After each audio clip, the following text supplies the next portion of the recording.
قل ان صلاتي ونسكي ومحياي ومماتي لله رب العالمين آمنت بالله صدق الله مولانا العظيم وصدق رسوله النبي الكريم الأمين إن الله وملائكته يصلون على النبي يا أيها الذين آمنوا صلوا عليه وسلموا تسليما الصلاة والسلام عليك يا سيدي يا رسول الله وعلى آلك وأصحابك يا خير خلق الله الصلاة والسلام عليك يا جد الحسن والحسين وعلى آلك وأصحابك يا شفيع المذنبين واجب الاحترام معزز و محتشم حاضرین گرامی قدر وعزیز طلبہ کرام، اللہ رب العزت کی رضا کے لیے جو ہم عبادات کرتے ہیں ان کی 3 قسمیں ہیں: بدنی عبادت، مالی عبادت۔ بدنی عبادت سے مراد ہوتا ہے ایسی عبادت جس میں انسان کا بدن مشقت اٹھاتا ہے، حرکت میں آتا ہے اور بدن کی مخصوص حرکات و سکنات کے ذریعے وہ عبادت پیش کر رہا ہوتا ہے۔ دوسری قسم عبادت کی ہے مالی عبادت، جس میں بدن مشقت نہیں اٹھا رہا ہوتا، فقط انسان مال خرچ کر رہا ہوتا ہے۔ یہ دوسری قسم ہے۔ اور عبادت کی تیسری قسم ہے جس میں بدن اور مال دونوں گویا صرف ہو رہے، بدن بھی محنت کرتا ہے، مشقت اٹھاتا ہے، حرکت میں آتا ہے، بدنی طور پر بھی انسان اپنے آپ کو پیش کر رہا ہوتا ہے، اور مالی جو خرچ کرنے کی صورت سے تصرف ہے وہ بھی گویا انسان کر رہا ہوتا ہے۔ بدنی عبادت کی مثال جیسے نماز ہے جو فقط بدنی عبادت ہوتی ہے، مالی عبادت کی مثال جیسے زکوٰۃ ہے، اور بدنی اور مالی دونوں کا مجموعہ جو عبادت ہے اس کی مثال حج ہے۔ یہ مبارک ایام جو آیا ہی چاہتے ہیں، 10 دن ذی الحج شریف کے پہلے 10 دن حضور علیہ الصلوۃ والسلام نے ان 10 دنوں کی فضیلت اور ان کی برکت اور عظمت کا اعلان ان الفاظ میں ارشاد فرمایا: ما من ایام العمل الصالح فیہن احب الی اللہ من ہذہ الایام، کہ یہ جو 10 دن ذی الحج شریف کے پہلے 10 دن ہیں، اللہ رب العزت نے جتنے بھی دن پیدا کیے بنائے ہیں، ان ایام میں نیکی کا عمل جتنا اللہ کے ہاں مقبول و محبوب ہوتا ہے اتنا کسی اور دن کے اندر نہیں ہو سکتا۔ فضیلت، برکت اور عظمت ان ایام کی کا عالم یہ ہے کہ حضور علیہ السلام نے فرمایا اللہ کے ہاں محبوب، جب بھی کوئی بندہ نیکی کا کام کرتا ہے تو وہ اللہ کو پسند ہے نا، لیکن ایام کی خصوصیت کے حوالے سے حضور علیہ السلام نے یہ ارشاد فرمایا کہ ان ایام کی بنسبت عمل صالح کسی دوسرے دنوں کے اندر اللہ کے ہاں اتنا مقبول و محبوب نہیں ہوتا جتنا ذی الحج شریف کے پہلے 10 دنوں کے اندر عمل صالح محبوب ہوتا ہے۔ حضور سرور عالم صلی اللہ علیہ وآلہ وسلم، اس میں چونکہ حج والی عبادت ادا کی جاتی ان ایام کے اندر، رب تعالیٰ نے جو فرمایا نا الحج اشہر معلومات، کہ حج جو فرض کیا گیا ہے نا وہ مخصوص مہینوں کے اندر تم کر سکتے ہو۔ تو شوال، ذی القعدہ اور ذی الحج کے پہلے 10 دن ان کو حج کے ایام قرار دیا جاتا ہے یا مہینے، لیکن ان مہینوں اور ایام میں سے بھی بالخصوص ذی الحج شریف کے پہلے 10 دن، اور 10ویں دن جا کر کے ہم بھی جو حج پر نہیں گئے ہوئے ہوتے اور حجاج کرام بھی جو حج کر کے فارغ ہو چکے ہوتے ہیں،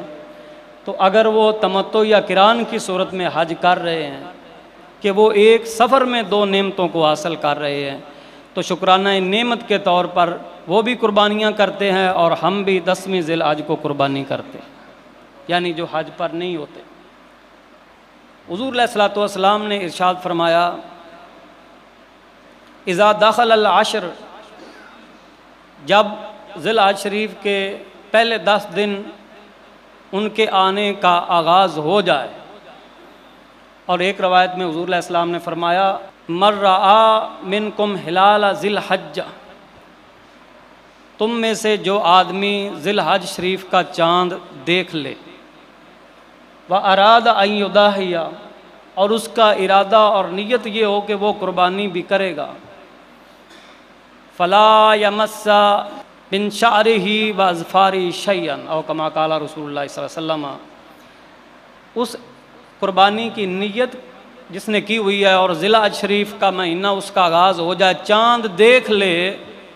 تو فرمایا نہ وہ اپنے بدن کے بال تشوائے اور نہ ہی اپنے ناخن اتروائے۔ اسی طرح ایک روایت میں یوں آتا ہے کہ من اراد منکم ان یضحی، جو کوئی تم میں سے یہ ارادہ کرے کہ وہ قربانی کرے گا، تو پھر ان 10 ایام کے حوالے سے حضور علیہ السلام نے فرمایا، فلا یأخذن من شعرہ ولا یقلمن من اظفارہ شیئا، نہ وہ اپنے بال کاٹے تراشے اور نہ ہی اپنے ناخن اتارے۔ یہ ایک مخصوص عمل مخصوص ایام کے حوالے سے، ورنہ تو بڑے ہوئے بال لحیہ کے، داڑھی کے ہوں یا سر کے یا بدن کے دیگر حصوں کے جو نازیبہ ہوتے ہیں، جو انسانی وقار کو مجروح کرتے ہیں، تو سنت ابراہیمی اپناتے ہوئے، چونکہ آپ نے ان سنن کا اجرا کیا تھا، بال جو ہیں خط کروانا، بال کاٹنا، ناخن اتارنا، زیر ناف بال ان کو صاف کرنا، بغلوں کو صاف کرنا، یہ سب حضرت سیدنا جد الانبیاء حضرت ابراہیم خلیل اللہ علیہ الصلوۃ والسلام کی سنت۔ تو چونکہ ہم بھی ملت ابراہیمی پر ہیں، تو حضور علیہ السلام نے اس عمل کو پسند کیا۔ اسی طرح بچوں کا ختنہ کرانا، تو یہ بھی اس وقت سے چلا۔ لیکن چونکہ حجاج کرام ہمارے مسلمان بھائی، جن کو اللہ یہ شرف دے کہ وہ سفر حج پر نکلے اور احرام حج میں ملبوس ہے، تو وہ فقیرانہ لباس جسے ہم احرام کہتے ہیں، اس کے اندر یہ پابندی ہے کہ کوئی بال نہیں کاٹ سکتا اس وقت تک جب تک کہ احرام کھول نہ دے اور اپنا وہ رکن جو ارکان ہے عمرہ کے یا حج کے وہ مکمل نہ کر لے۔ اس طرح بال نہیں کاٹ سکتا، ناخن نہیں تراش سکتا۔ لیکن جنہوں نے عمرہ یا حج کا احرام نہیں باندھا ہوا، وہ بھی حج کے ان دنوں کے اندر قربانی کی اگر نیت کرتے ہیں، تو حضور علیہ السلام نے ان کے لیے یہ فرمایا، فلا یأخذن من الشعر شیئا ولا یقلمن من اظفارہ شیئا، نہ اپنے بال کاٹے اور نہ ہی اپنے ناخن اتارے۔ اس میں کیا راز ہو سکتا ہے، یہ اللہ کے حبیب خوب جانتے ہیں، لیکن امت کے افراد کے لیے انہوں نے یہ ایک فرمان جاری کیا ہے۔ ظاہر ہے جس کے کرنے کا آرڈر دیتے ہیں اس میں بھی ہمارا بھلا ہے، اور جس سے رک جانے کا آرڈر دے دیں اس میں بھی ہمارا بھلا ہے۔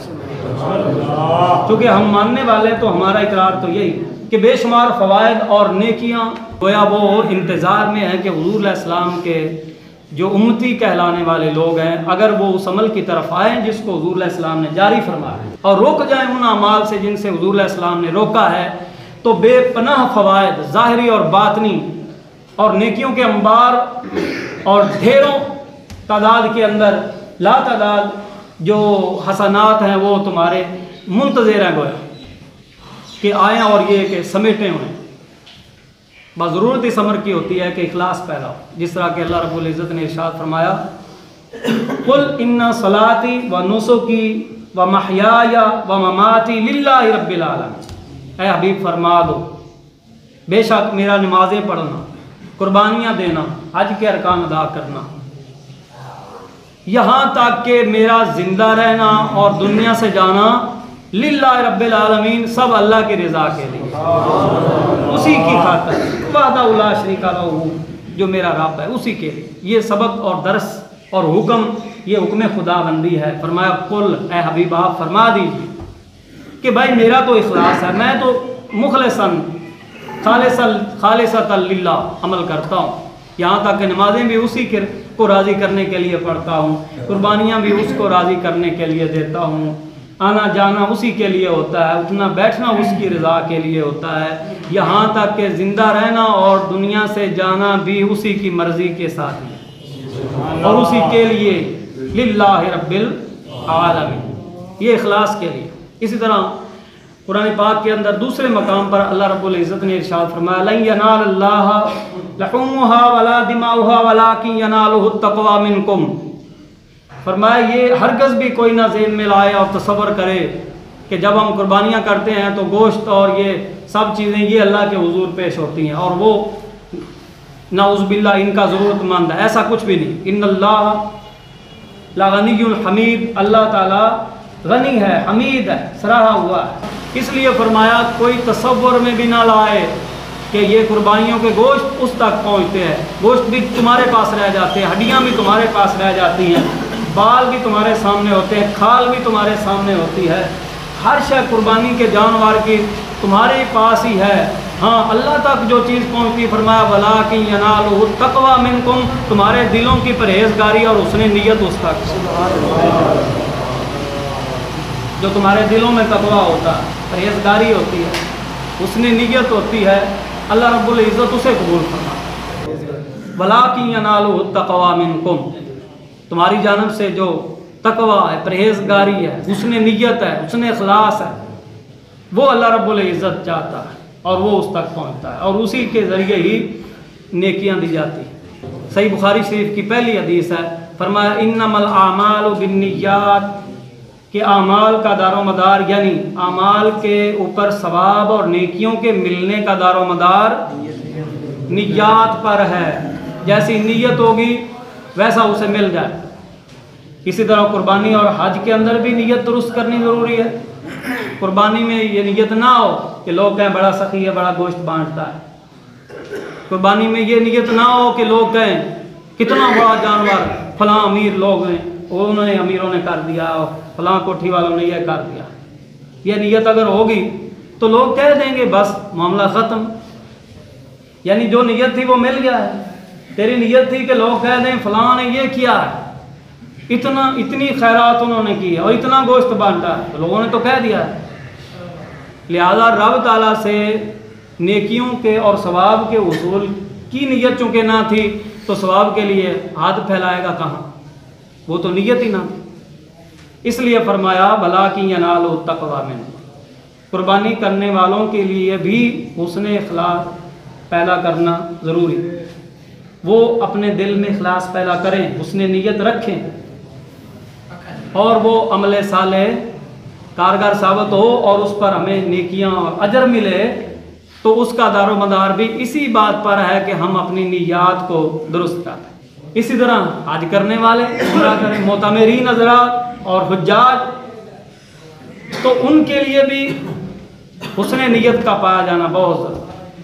کیونکہ اللہ رب العزت نے یہاں بھی یہی فرمایا حج کے لیے، فرمایا للہ علی الناس حج البیت من استطاع الیہ سبیلا، تو اللہ کے لیے، خدا تعالیٰ کے لیے، اس کی خوشنودی کے لیے لوگوں پر لازم ہے کہ وہ کیا کریں، اللہ کو خوش کرنے کے لیے اس کے گھر کا حج کریں۔ من استطاع الیہ سبیلا، حضور علیہ السلام سے پوچھا گیا آقا سبیل سے کیا مراد ہے، فرمایا الزاد والراحلہ، کہ تیرے پاس خرچی بھی ہو اور سواری بھی ہو، تو پھر تیرے اوپر یہ سچا آئے گا کہ تو مصداق ہے من استطاع الیہ سبیلا، کیونکہ سواری بھی رکھتا ہے اور واپس آنے تک بیوی بچوں کا خرچہ بھی پاس موجود، انہیں محتاج اور منگتا بنا کر چھوڑ کر حج کو چلا جائے، یہ کہیں نہیں لکھا۔ ان کا بندوبست بھی کر اور واپس آنے تک اپنا خرچہ بھی تیرے پاس ہو، تو پھر تیرے اوپر حج فرض ہوگا۔ بہرحال حسن نیت جو ہے وہ بہت ضروری امر ہے، کوئی معمولی بات نہیں، یہ کتنی بڑی دولت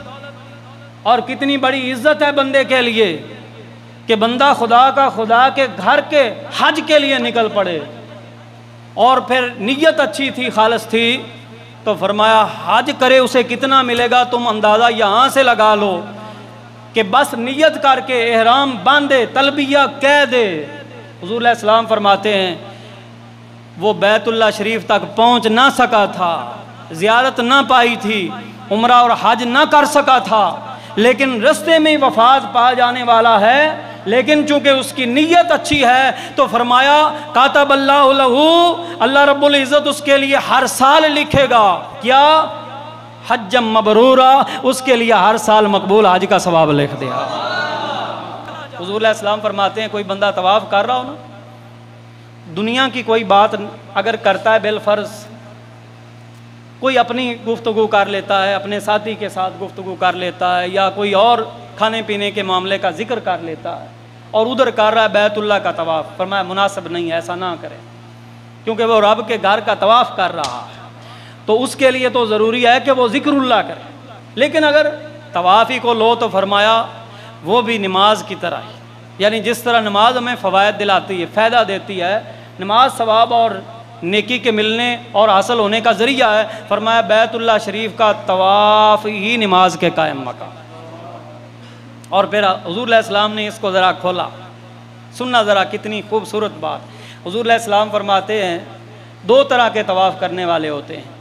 ایک وہ ہیں جو ذکر اللہ کرتے ہوئے طواف کر رہے ہیں، دوسرے وہ ہیں جو اپنی بھی کوئی گفتگو کر لیتے ہیں۔ فرمایا طواف کرنے والا رحمتوں میں ہے، گویا رحمت کا ایک دریا چل رہا ہے، اس میں وہ بھی چل رہا۔ طواف بیت اللہ شریف کے گرد کرنے والا گویا اللہ کی رحمتوں کے جھرمٹ میں ہے، گویا اللہ رب العزت کی رحمت کے دریا میں غوطہ زن ہے۔ لیکن یہ ہے کہ طواف کرنے والوں کی دو صورتیں ہو سکتی ہیں، یا تو وہ ذکر اللہ کرتے ہوئے طواف کر رہے ہوں گے، یا پھر وہ ہے کہ آپس کی بات بھی کوئی کر لے گا اور کبھی ذکر اللہ کر لے گا۔ فرمایا عام حالت میں طواف کرنے والے کو ایسے سمجھو جیسے پاؤں سے لے کر گھٹنوں تک اللہ کی رحمت میں ڈوبا ہوا ہے، اور اگر وہ اللہ کا ذکر کرتا طواف کرتا جا رہا ہے، ایسے سمجھو جیسے پاؤں سے لے کر سر تک، سر سے لے کر پاؤں تک رب کی رحمت کے دریا میں غوطہ زن ہے۔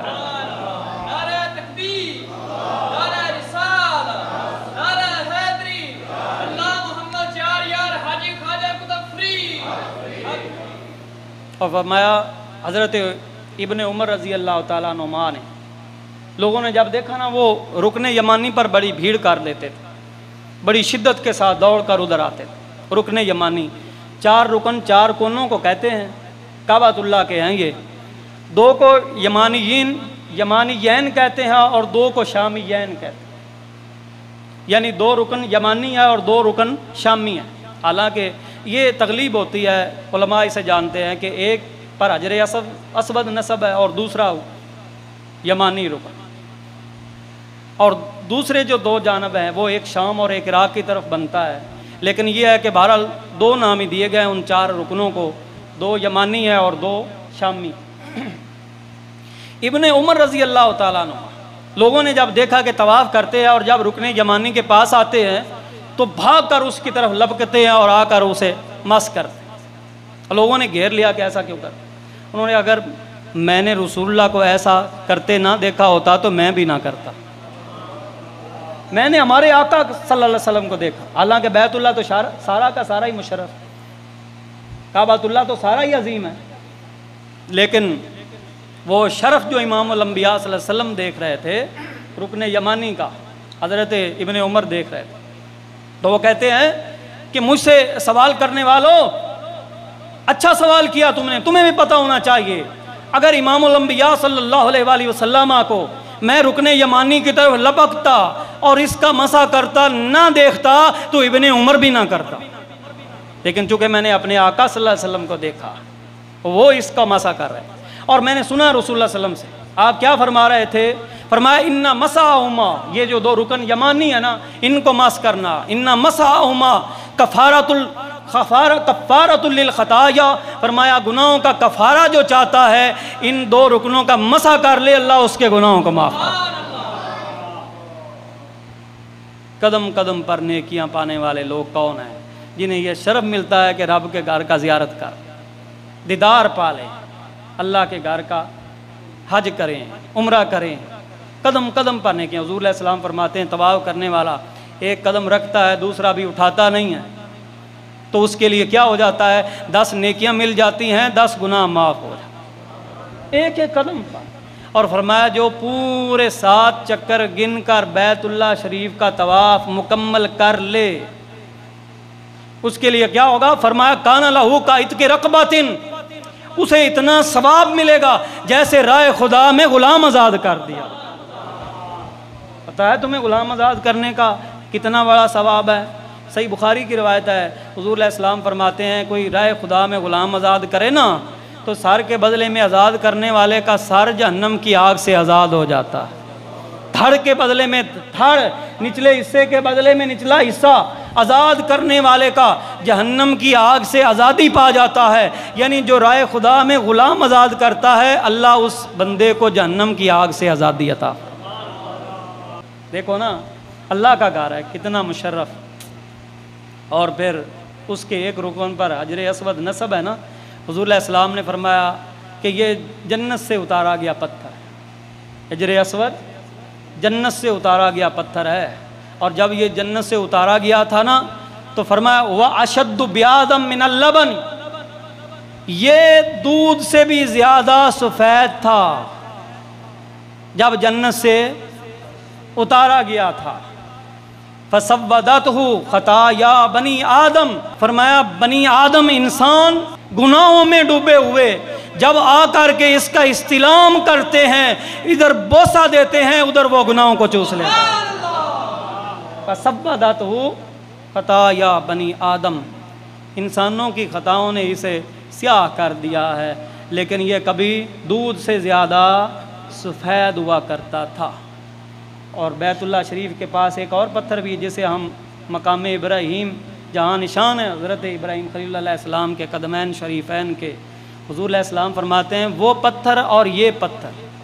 یعنی مقام اور حجر اسود، یہ 2 پتھر، فرمایا یہ 2 پتھر عام پتھر نہیں ہیں، یاقوتتان من یواقیت الجنہ، جنتی یاقوتوں میں سے یاقوت ہے۔ یہ کیسے ہے؟ جنتی یاقوتوں میں سے یاقوت ہے، ہمیں تو پتھر ہی نظر آتے ہیں لیکن دیکھنے والی آنکھ ہو تو پتہ چلتا ہے کہ کہاں سے آیا۔ اگر ہمارے آقا صلی اللہ علیہ وسلم اس راز سے پردہ نہ ہٹاتے تو ہمیں کیا پتہ چلتا، لیکن قربان جائیں اللہ کے اس حبیب پر جس کو اللہ رب العزت نے نظر کا یہ کمال دیا ہے۔ کیا فرماتے ہیں لوگو یہ جنت کے یاقوتوں میں سے یاقوت ہیں، طمس اللہ تعالی نورہما، اللہ نے پردہ رکھنے کے لیے ان کے نوروں کو چھپا دیا ہے، یہ دونوں نور کے پتھر ہیں، اللہ نے انہیں اتنا نور دیا ہے۔ لَوْ لَمْ يَتْمِسْ لَأَضَاءَ مَا بَيْنَ الْمَشْرِقِ وَالْمَغْرِبِ، اگر اللہ اس نور کو اسی طرح ظاہر کرتا تو ان کے نور سے ہی مشرق تک بھی علاقہ روشن ہو جاتا، مغرب تک علاقہ بھی روشن ہو جاتا۔ پتھر ہیں پتھر، حجر اسود اور مقام، لیکن حضور علیہ السلام فرماتے ہیں اتنا عظیم نور رکھتے ہیں، اگر اللہ نے ان کا نور چھپایا نہ ہوتا، نور ان کا چھپایا نہ ہوتا، لَأَضَاءَ بِهِمَا مَا بَيْنَ الْمَشْرِقِ وَالْمَغْرِبِ، انہی کے نور کے وجہ سے اور وسیلے اور برکت سے مشرق و مغرب سارے روشن ہو جاتے۔